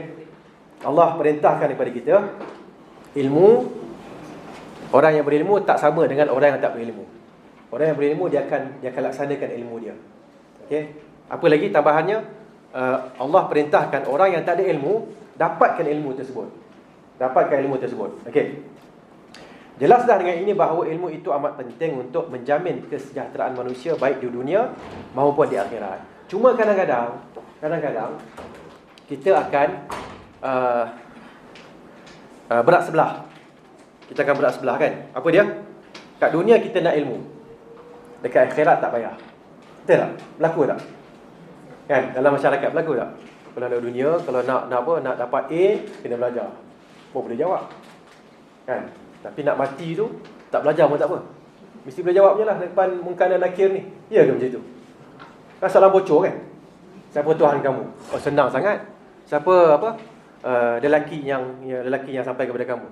Senang, takkan tak boleh jawab. Kan? Apa lagi soalan ketiga? Lupa lah. Man rabbuk? Apa tu? Ma nabiyyuk? Apa tu? Madin. Apa agama kamu? Senang sangat soalan ni. Tapi soalan ini walaupun senang, hanya akan boleh dijawab bagi orang yang beramal. Ilmu dia tentang 3 perkara. Yakin tentang 3 perkara. Beramal, barulah dia boleh jawab. Kalau dia ada ilmu, orang munafik ada ilmu tak? Nabi Muhammad ni adalah as-sadiqul amin. Tahu. Orang kafir takkan tak tahu. Tapi beriman ke tak? Tak beriman. Tu jawapan dia. Walaupun dia tahu, dia kenal Nabi Muhammad tu siapa. Dia kenal agama ni agama yang hebat. Okay, dia kenal juga Tuhan ni memang Tuhan ni lah sebenarnya, Allah. Kan? Tapi tak beriman. Nak beriman tak nak beriman. Tak boleh jawab. Itu bezanya soalan yang mudah ni, tapi jawapan dia adalah dengan ilmu, keyakinan dan amalan. Baru boleh jawab. Okey. Dan kita biasanya kita akan nampak kan, kat dunia ni bukan main lagi, kita belajar macam-macam kan. Untuk urusan dunia yang sekejap. Sekejap tu taklah sekejap, 60 tahun juga kan. 100 tahun. Kan? 60 hingga 100 tahun tu lama juga sebenarnya. Tapi yang lebih lama tu sebenarnya itu yang lebih penting lagi. Okey. Tapi janganlah saya risau lah bila cakap macam ni. Nanti orang, ustaz, esok saya resign lah ustaz. Tak nak ustaz. Saya nak duduk kat sini kan, kat Islam Taklim ni kan, belajar sini lah ustaz cukup. Kan? Tak, itu teruskan. Kerana ilmu juga menyuruh kita untuk apa? Untuk memberikan dia panggil makanan kepada isteri kita, kepada anak kita, kepada diri kita. Kan? Ilmu kena seimbang. Ilmu yang betul akan menjadikan hidup kita ni seimbang. Dunia, akhirat. Okay? Dan kita pun tahu juga, dunia ni kita buat untuk akhirat. Mubah yang tu semua akan jadi pahala. Itu kehebatan Islam. Okay? So jangan jadi macam agama lain yang kalau dunia lain, agama lain. Betul tak? Ada seorang pakcik tu, dia masuk Islam dulu. Dia kata dalam agama Buddha, dia cakap lah, kata dalam agama Buddha saya rasa tak boleh nak amalkan. Kerana nak bagi avatar ke apa benda lah namanya kan, nak bagi titik-titik ke atas ni, dia perlukan kepada bertapa, yoga ke apa ke, meditasi yang banyak, yang saya tak boleh nak amalkan. Tapi bila tengok Islam, semua orang boleh amalkan. Okay? So dia masuk Islam, alhamdulillah. Okay. So kat sini kita baca kat juga ayat yang menunjukkan kita perlu mengambil ilmu daripada orang yang mempunyai ilmu. Wa ma arsalna min qablika illa rijalan nuhi ilaihim Fas'alu ahla dzikri in kuntum la ta'lamun. Surah An-Nahl ayat yang ke-43. Dan tidaklah kami mengutus para rasul sebelummu wahai Muhammad, melainkan di kalangan orang lelaki yang kami wahyukan kepada mereka. Oleh itu bertanyalah kamu kepada orang yang berpengetahuan agama jika kamu tidak mengetahui. Okey. Nah, dan sebenarnya kat sini ayat ni sebenarnya satu kaedah yang besar, dunia dan akhirat. Okey. Fas'alu ahla dzikri in kuntum la ta'lamun. Semua benda ada dinyatakan dalam Al-Quran secara formula ataupun secara dasarnya ada dalam Al-Quran. Ya, contohnya kalau nak tahu sesuatu ilmu, kan, kena ambil daripada siapa? Ahli zikri. Daripada ilmuwan dalam bidang tu. Dalam agama, ilmuwan dalam bidang agama. Dalam bidang apa? Bidang engineering, ilmuwan dalam bidang engineering. Tapi boleh tak ilmuwan dalam bidang engineering tu dia juga menjadi ilmuwan dalam agama? Boleh tak? Boleh je. Kenapa tak boleh pula? Kan? Dia engineer tapi masa kecil dia hafal Quran. Dia belajar apa semua, lepas tu dia belajar engineer. Okey, tak ada masalah. Okey, dan yang pentingnya ambil daripada orang yang ada ilmu dan pengetahuan yang mantap. Nah, itu yang kita diperintahkan untuk lakukan. Okey. Ilmu dalam Islam ialah ilmu tentang agama suci ini, dan segala ilmu dan segala jenis ilmu yang dapat memantapkan umat Islam dari sudut kefahaman dan praktikal. Yang ni kenapa saya tulis ni? Ada sebab dia. Kadang-kadang kita nampak kan. Kita nampaklah orang yang dahulunya dia tak belajarlah agama. Pengajian dia tu bukan pengajian Islam. Okey, kita usik sikit dia. Lepas tu sekali dia belajar Islam, dia tertarik pada Islam, dia tinggalkan ilmu yang dia buat, ya, ataupun yang dia mahir. Contohnya apa? Dia mahir dalam ilmu apa? Dia panggil bahasa Inggeris dia panggil apa? Kita English literatur kan? Literature. Okey, English literature ni dia mahir. Kan? Tapi bila dia dah kenal Islam, dia buat apa? Dia tak nak mengajar dah English ni. English ni Yahudi punya, English ni Amerika punya, British punya. Kan, kita pun dapat English ni kerana dia dijajah. Kan? Lepas tu dia tak cakap langsung English. Cakap Melayu je dengan Arab. Kan? Anak dia yang, yalah, dulu dia masa sebelum tu dia ajak cakap dengan English dengan anak dia. Tiba-tiba dia dah tu kan cakap dengan mama dalam bahasa Melayu atau bahasa Arab. English tak boleh, ni bahasa orang kafir. Boleh tak berlaku macam ni? Ada tak? Ada berlaku macam ni. So sebab tu saya tulis benda ni. Kan? Ilmu dalam agama Islam adalah ilmu apa? Yang memang khusus tentang agama Islam. Fardu ain. Kita ada satu lagi fardu. Fardu apa? Fardu kifayah. Fardu kifayah ni yang Rasulullah sallallahu alaihi wasallam perintahkan siapa? Zaid bin lupa dah nama dia. Seorang lelaki Ansar lah kan. Masa tu dia muda lagi, dalam 14-15 tahun. Kisahnya orang Yahudi datang yang bawa tulis apa-apa kan dalam bahasa Yahudi di zaman Rasulullah. Rasulullah nampak macam ada orang ni tak berapa betul. Kan? Contohnya datang, bila ada orang datang kata, wahai Rasulullah, ada orang berzina ni, nak buat macam mana? Nabi kata, bawa Taurat sini. Bawa Taurat. Bila bawa Taurat, dia membaca. Dia letak tangan dia tau. Macam ni lah dia buat. Macam ni dia baca, dia letak tangan dia. Baca bagi orang yang berzina, dia baca lah. Nabi kata, angkat tangan kau tu, angkat jari kau. Jari mana? Ni jari tu angkat. Angkat. Ada dekat kat situ. Okey. Jadi Rasulullah kata, aku ni tak yakin, saya tak yakin dengan orang Yahudi, kan? Kerana mereka banyak manipulasi, banyak menipu lah kiranya, kan? Okey, banyak helah, banyak nipu. Jadi Zaid, saya nampak kamu ni Zaid pandai. Kan? Okey, budak yang pandai. Pergi belajar bahasa dia. Zaid pergi, rasanya ada dalam buku ni tapi tak tahu kat mana. Saya sebut dululah. Dia pergi belajar, tak sampai seminggu 2 minggu balik boleh cakap orang Yahudi dah. Boleh cakap bahasa Yahudi.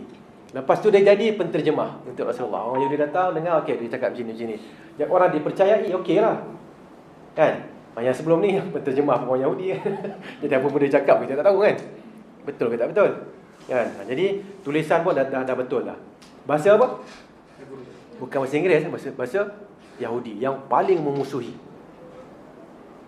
Okey.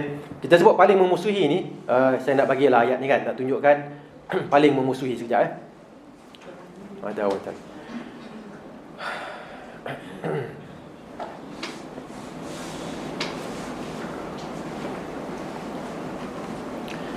Kenapa kita kata orang Yahudi yang paling memusuhi? Kerana Allah Subhanahu Wa Taala sebutkan. Okey. Dalam Al-Quran surah Al-Maidah ayat yang ke-82. La tajidanna ashaddan nasi adawatan lil ladzina amanu al-yahuda wal ladzina asyraku. Orang yang paling jahat sekali, paling teruk sekali permusuhannya kepada orang yang beriman, dua. Siapa? Yahudi dengan orang musyrik. Okey. Dan ustaz yang Kristian ni macam mana? Kristian bacakan. Wala tajidanna aqrabahum mawaddatan lil ladzina amanu alladzina qalu inna nasara. Orang yang paling baik sekali dengan orang Islam adalah orang Kristian, orang Nasrani. Okey, itu secara dasar ajalah, tapi boleh berlaku yang sebaliknya sikit-sikit kan. Okey. Jadi dengan itu saya nak ambil daripada kisah tadi, kalau kita mahir dalam bahasa, gunakan kemahiran kita untuk Islam. Kita mahir dalam yang saya nampak macam binaan ni sebelum architecture, engineering agaknya kan, pembinaan dan sebagainya, kita mahir kan. Jangan tinggalkan langsung. Kita mahir dalam perubatan. Kan Imam Syafi'i kata apa? Kan Imam Syafi'i menekankan ilmu perubatan. Kenapa? Kerana ilmu perubatan akan melibatkan buka baju, buka sana, buka sini, aurat tu. Dia kata daripada diberikan aurat orang Islam kepada orang kafir, lebih baik dijaga antara orang Islam. Kan, bila buka-buka ni nanti dia letak kat Facebook, dia ni macam ni sini. Orang Islam takkan buat gitu. Masa tu tak ada Facebook lah kan. Maksudnya dia akan sebarkan aib orang Islam. Okey. So dengan itu kita kena faham. Siapa yang ada kemahiran, kan? Siapa ada kemahiran dalam bidang-bidang yang bukan bidang khusus Islam, bukan Quran, maksudnya bukan Quran, hadis, tafsir apa semua tu. Dia ada bidang-bidang yang jauh-jauh ni kan. Bidang kehidupan sebagai manusia. Kalau dia dah ada kefahaman Islam, adakah dia kena tinggalkan? Kalau tanya saya kata jangan tinggalkan. Jangan tinggalkan, tapi buat apa? Gunakan untuk manfaat orang Islam. Ada seorang tu dia pakar, dia jurulatih silat kan. Dia tanya kepada saya kan, Ustaz, saya nak sambung belajar, tapi kalau saya sambung belajar saya tak boleh ajar silat ni. Dan saya kata kalau boleh ajar, sambung belajar dan ajar juga silat. Kenapa? Kerana kalau hantar yang faham agama, ajar silat, tak adalah khurafat. Betul tak? Kan? Dia antara khurafat je kena bawa apa dia panggil lah. Limau yang kecil tu, limau nipis ke limau apa? Limau kau sendiri masuk dalam air apa semua kan, tenggelam tak tenggelam. Ada belajar silat tak ada. Dia orang silat habis tu kat saya kan. Kalau timbul tu maknanya sampai habis lah. Kalau tak timbul dia macam ramalan-ramalan ni kan. Belajar je lah, habis lah, tak habis sudah lah. Tak payahlah ramalan-ramalan ni. Betul tak? Lepas tu nak panggil-panggil jin apa semua, buat apa? Jin yang kuat kan? Kuat kamu lah yang kuat sendiri. Kenapa nak panggil-panggil jin? Nak kuat kena panggil apa tak? Kan? Apa dia panggil? Dia panggil apa tu? Kena seru-seru kan supaya masuk dalam badan kita, barulah kita kuat. Kalau buatnya jin tu tak nak masuk. Okay. So kat sini kalau kita tahu benda tu, sebenarnya silat lah. Kan? Kenapa nak seru-seru pula? Okey. Lebih baik orang yang faham agama ajar silat daripada orang yang tak faham agama. Jadi saya kata kat dia, kalau boleh tukar, kalau tak boleh nak buat macam mana. Tapi kalau cari orang yang boleh gantikan. Jangan biarkan budak-budak ni belajar daripada seseorang yang tak tahu sunnah, yang tak tahu khurafat, bid'ah apa semua, macam-macam dia buat nanti. Kita yang menyesal nanti. Balik 4 tahun seorang ni anak murid kita ni yang dulunya kita dah didik lah sekejap kan. Katalah 4 tahun habis. Kita dah sempat didik setahun. 3 tahun orang lain didik. Tiba-tiba orang lain didik ni masukkan macam-macam khurafat. Okey. Bahawa Allah tu lebih dekat daripada hablul warid. Allah ada kat sini. Sudah kata. Sampai tahap tu. Wa nahnu aqrabu ilaihi min Wa nahnu aqrabu ilaihi min hablil warid kan. Kami lebih dekat kepadanya daripada urat marikh. Urat marikh ni urat apa? Urat yang biasa kita kalau kita sembelih tu keluar darah tu kan. Urat tu lah. Maknanya Allah berada dalam diri saya. Pula patutlah saya kuat silat. Kita yang ajar tak nak ajar. Kita nak buat benda lain. Okey. Benda-benda gitulah. Okey. Saya buka untuk soalan kalau ada.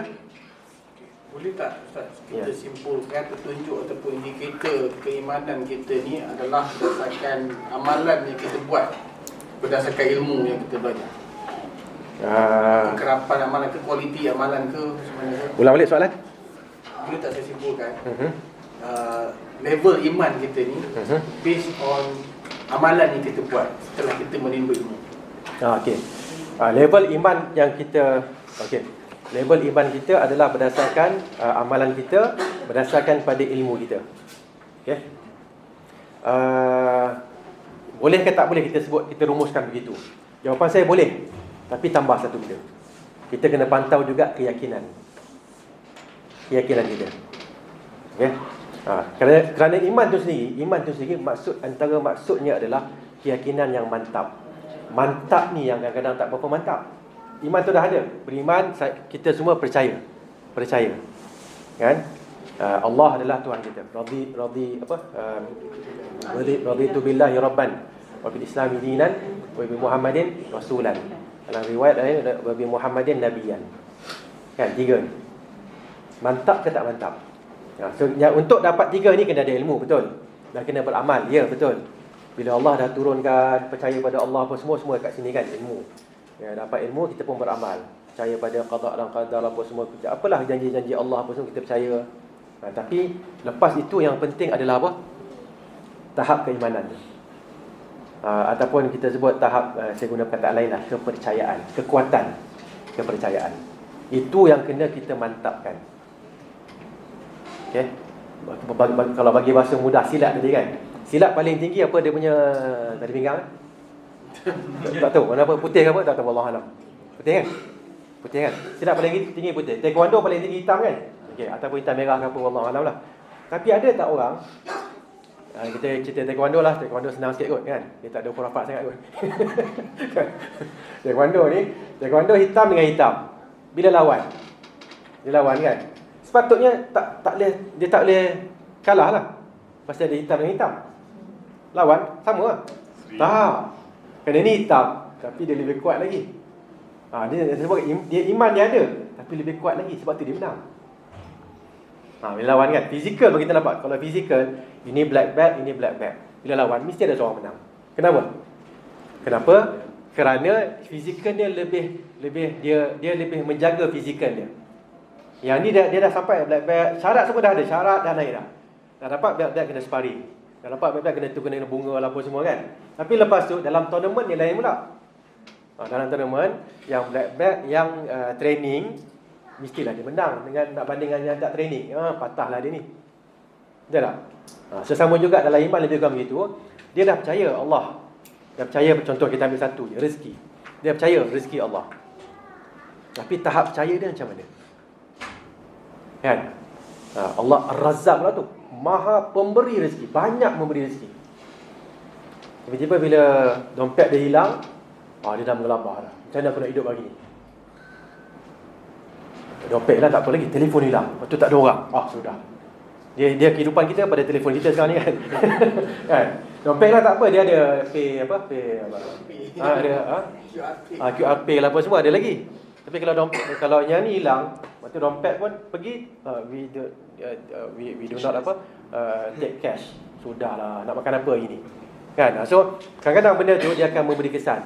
Kalau kita yakin betul-betul, kan, keyakinan kita, Allah menguji kita dengan keyakinan kita.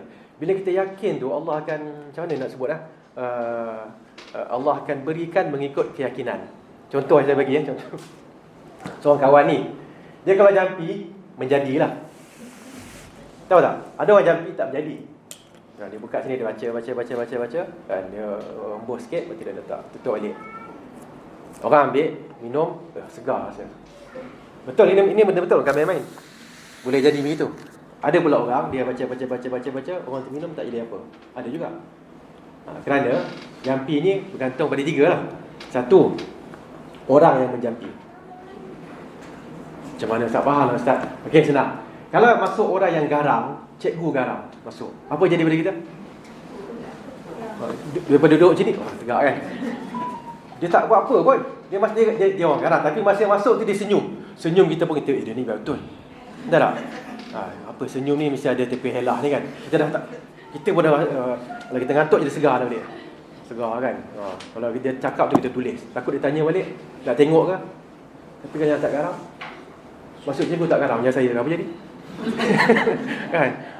Marah macam mana pun dia orang relax je kan. Tak ada kesan. Begitu jugalah macam ruqyah ni, ada orang bila dia ruqyah, dia punya spiritual apa dia panggil lah, kekuatan spiritual itu akan memberi kesan. Keyakinan dia. Keyakinan Allah letakkan kesan di situ.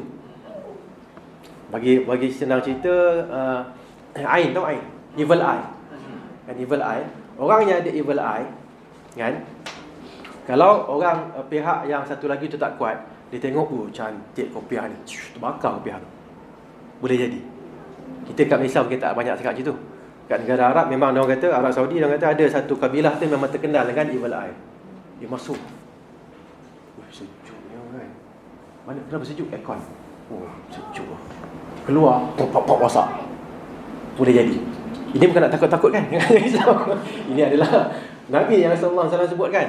Yang paling banyak memasukkan manusia dalam kubur dan unta dalam periuk adalah al-ain, evil eye. So pernah berlaku zaman Nabi sallallahu alaihi wasallam, seorang ni dia buka baju nak mandi. Lelaki semua baju nak mandi. Kawan dia kata, tak pernah aku nampak kulit putih macam ni. Anak dara pun tak macam ni. Terus pengsan, gelupur. Bawa pada Nabi kan. Nabi kata, ni kenapa ni? Dia ni kat ni. Nabi kata, janganlah seseorang daripada kamu akan menyakitkan sahabatnya. Okey. Kalau nampak benda yang baik, hendaklah doakan keberkatan untuk benda tu. Maka Nabi pun panggil lah, basuhkan sikit, ambil wuduk apa semua, jirus. Kan? Jirus terus sedar. Itu antara cara kalau kena evil eye. Kalau kita tahulah. Contoh macam kita tahu tak tahu Ustaz, panjang pula ni kan. Saya nak balik ni. Contohnya, kita nampak seorang tu gitu kan, kita tengok anak kita, cantik lah, handsome lah dia ni kan. So keluar anak kita, panas lah, panas. Panggil kawan tu balik. Bukan pukul dia tak. Panggil dia, ambil wuduk dia tak. Ambil wuduk, ambil air tu, jirus kat anak kita. Terus anak kita akan bangun. Okay? Tak apalah, kalau jadi nanti beritahu balik lah. Kalau kita pergi dah hilang. Adalah cara lain kan. So yang pentingnya, saya nak ceritakan, ini adalah memang kuasa-kuasa yang Allah letakkan dalam makhluk-makhluknya. Antaranya evil eye, antaranya garang. Dia garang. Bila dia garang kan, bila dia masuk, siapa yang lemah semangat ni akan kecut. Kan, berpuluh-puluh. Yang orang kata tak lemah semangat, relax je, garang ke tak garang, aku pun garang juga kan. Dia tak kisah pun. Tapi yang lemah semangat, kesian dia. Kan? Ada seorang student kat UKM ni, bila seorang ustaz tu ustaz, tak apalah tak sebut nama dia. Ustaz tu rendah je. Tapi ustaz tu bila jalan gitu sikit, jalan perlahan. Kan? Betul kan? Bila dengar je tapak kaki kawan tu, student ni dia dah macam dah mengelap lah. Kenapa kata? Ustaz tu datang. Ustaz tu kan baik. Bukan cara dia jalan tu, saya jadi berdebar. Wih.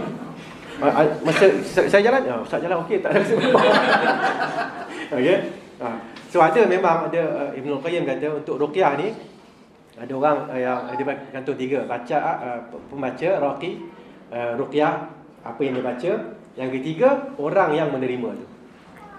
Okey, orang yang menerima kalau dia tak sesuai untuk terima, dia tak terimalah. Contohnya dia ada, kita duk ruqyah dia ada apa? Tangkal. Kan, tangkal tu menghalang, dia takkan jadi ya. Okey. Saya dah lupa dah soalan tu apa sebenarnya. Betul. Okay. So kat sini kita nak ceritakan apa? Keyakinan tu kena ada. Keyakinan tu kena ada. Bila kita ada ilmu, beramal, dan kita kena pantau keyakinan kita. Macam mana nak pantau? Bila ada sesuatu yang berlaku yang menyebabkan keyakinan tentang rezeki, tengok keyakinan kita. Kalau kita boleh tengok gitu, kita dapat boleh detect sebenarnya. 2 tahun lepas benda ni yang sama ni berlaku, saya memang lembek Ustaz. Lembek. Tapi tahun ni bila berlaku benda tu, maknanya perniagaan katalah perniagaan tu tak menjadi kan. Lembek. Tahun ni tak macam tu Ustaz. Saya rasa ada kekuatan. Kerana kita dah pantau dah. Betul tak? So benda ni penting. Ilmu, ulang balik ilmu, amal dan pastikan keyakinan kita bertambah sedikit demi sedikit. Jangan terlalu saya risau apa tau. kekuatan tu tiba-tiba masuk, terus naik itu. Bahaya. Kenapa bahaya? Kerana Nabi SAW sebutkan, likulli amalin syirah. Setiap amalan itu ada lonjakan dia. Melonjak. Kan? Walikulli syirratin fatrah. Dan setiap lonjakan tu ada redanya. Bila reda tu, siapa yang redanya kepada sunnah, okey. Siapa yang redanya itu kepada selain sunnah, dia akan binasa. Bahaya. Okay, so lebih baik naik gradually, sikit-sikit. Jangan naik tiba-tiba tak esok jadi alim sangat. Alim bukannya alim ulama, jadi macam warak sangat semacam kan, kita risau. Kerana itu dia boleh jadi macam, dia panggil apa kalau bahasa kita culture shock lah kot kan. Bila culture shock ni dia tak lama. Okay? So bahaya. So dalam agama pun ada culture shock juga. Sampai nanti semua ustaz dia tak betul. Dia lah jadi ustaz akhirnya. Dan semua kena ikut dia. Bahaya. Kita dah nampak lah macam tu kan. So hati-hatilah ya. Yang itu kita tangguh dulu dengan tasbih al-kafarah. Subhanakallahumma wa bihamdika asyhadu an la ilaha illa anta astaghfiruka wa atubu ilaik. Wallahu ta'ala a'lam. Assalamualaikum warahmatullahi wabarakatuh.